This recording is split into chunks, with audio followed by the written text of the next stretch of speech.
ಪ್ರಜ್ಞೆಗಳಲ್ಲಿ 4 ಪ್ರಜ್ಞೆ ಹೇಳಿದೆ ಅಲ್ವಾ. ಬೀಟಾ ಸ್ಥಿತಿ ಎಡಭಾಗದ ಮೆದುಳಲ್ಲಿ ನಡೆಯುವ ಮೆದುಳಿನ ತರಂಗ, ಅದು ಒಂದು ಪ್ರಜ್ಞೆ. ಬಲಭಾಗದ ಮೆದುಳಲ್ಲಿ ಆಲ್ಫಾ ಸ್ಥಿತಿ, ಅದು ಒಂದು ಪ್ರಜ್ಞೆ. ನಿದ್ರೆ ಸ್ಥಿತಿ ತೀಟಾ ತರಂಗ, ಅದು ಒಂದು ಪ್ರಜ್ಞೆ. ಡೆಲ್ಟಾ ಸ್ಥಿತಿ, ಅದು ಒಂದು ಪ್ರಜ್ಞೆ. ಇವು 3 ಕೂಡ ಬಲಭಾಗದ ಮೆದುಳಲ್ಲಿ ನಡೆಯುವ ವ್ಯವಸ್ಥೆಗಳು, ತರಂಗಗಳು, ಪ್ರಜ್ಞೆಗಳು. ಪ್ರಜ್ಞೆ ಬಗ್ಗೆ ಯಾತಕ್ಕೆ ಮಾತಾಡ್ತಿದ್ದೀನಿ?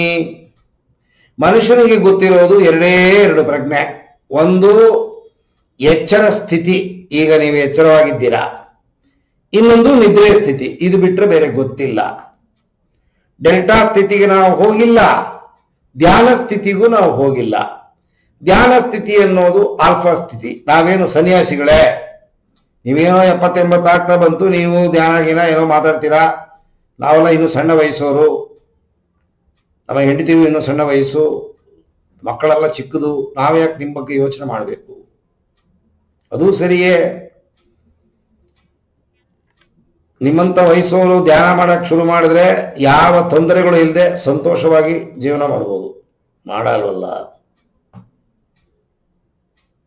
ಮಾಡೋನ್ನವ್ರನ್ನ ಮುಟ್ಟಾಳೋಗ್ಬಿಡ್ತೀರಾ. ತಲೆ ಕೆಟ್ಟವನು ಮುಟ್ಟಾಳ, ನಿಮ್ ತಲೆ ಕೆಟ್ಟೋಗಿದೆ.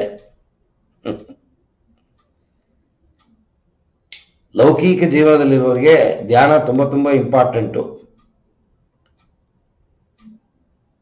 ದೇಹಕ್ಕೆ ವಿಶ್ರಾಂತಿ, ನಿದ್ದೆ ಮಾಡಿದಾಗ 10 ಗಂಟೆ 12 ಗಂಟೆ 15 ಗಂಟೆ ದುಡಿಯುತ್ತೆ ದೇಹ. ಅದಕ್ಕೆ ವಿಶ್ರಾಂತಿ ಕೊಡ್ತೀರಾ. ನಿಮ್ಮ ಮನಸ್ಸು ನಿದ್ರೆ ಮಾಡಬೇಕಾದ್ರೂ ಎಚ್ಚರವಾಗಿರುತ್ತೆ. ಹೇಗೆ? ಹೃದಯದ ಬಡಿತವನ್ನ ನೋಡ್ಕೊಳ್ಳುತ್ತೆ, ಉಸಿರಾಟವನ್ನ ನೋಡ್ಕೊಳ್ಳುತ್ತೆ. ಇನ್ನೂ ಹೇಳೋಕ್ಕಾಗದೇ ಇರೋ ಒಳಗಡೆ ನಡೆಯುವ ವಿಚಾರಗಳು, ಆಟೋಮೆಟಿಕ್ ಪ್ರಾಸೆಸ್ಗಳನ್ನ ಮೆದುಳು ಮನಸ್ಸು ಎರಡೂ ನೋಡ್ಕೊಳ್ಳುತ್ತೆ. ಇದಕ್ಕೆ ಯಾರು ರೆಸ್ಟ್ ಕೊಡೋದು? ಎಣ್ಣೆ ಹೊಡೆದ್ರು ಮನಸ್ಸಿಗೆ ರೆಸ್ಟ್ ಇಲ್ಲ, ನಿದ್ರೆ ಪಿಲ್ಸ್ ಹಾಕೊಂಡ್ರು ರೆಸ್ಟ್ ಇಲ್ಲ, ಒಳಗೆ ಕೆಲಸ ಮಾಡ್ತಾ ಇದೆ. ಇದಕ್ಕೆ ರೆಸ್ಟ್ ಕೊಡಬೇಕು ಅಂದ್ರೆ ಧ್ಯಾನ ಒಂದರಿಂದನೇ ಮನಸ್ಸನ್ನ ರೆಸ್ಟ್ ಮಾಡಕ್ ಸಾಧ್ಯ. 8 ವರ್ಷ ಆದರೂ ಮನಸ್ಸನ್ನ ರೆಸ್ಟ್ ಮಾಡೋದಿಲ್ಲ. ಆ ಆಲ್ಫಾ ಸ್ಥಿತಿ ಅಂತನ್ನೋದೇ ಧ್ಯಾನ ಸ್ಥಿತಿ. ಆಲ್ಫಾ ಸ್ಥಿತಿ ಅಂತನ್ನೋದೇ ಚಿತ್ತಾಗ ಡೈರೆಕ್ಟ್ ಆಗಿ ಕನೆಕ್ಟ್ ಆಗಿದೆ.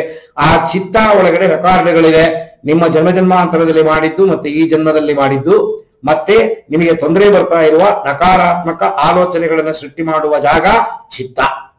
ಆ ಚಿತ್ತಾಗೂ ಆಲ್ಫಾ ಸ್ಥಿತಿಗೂ ಡೈರೆಕ್ಟ್ ಕನೆಕ್ಟಿವಿಟಿ ಇದೆ. ಪದೇ ಪದೇ ಆಲ್ಫಾ ಸ್ಥಿತಿಗೆ ಹೋಗಿ ಅಭ್ಯಾಸ ಮಾಡಿದರೆ ಯಾವಾಗಲೂ ಆಲ್ಫಾ ಸ್ಥಿತಿನಲ್ಲೇ ಇರಬಹುದು.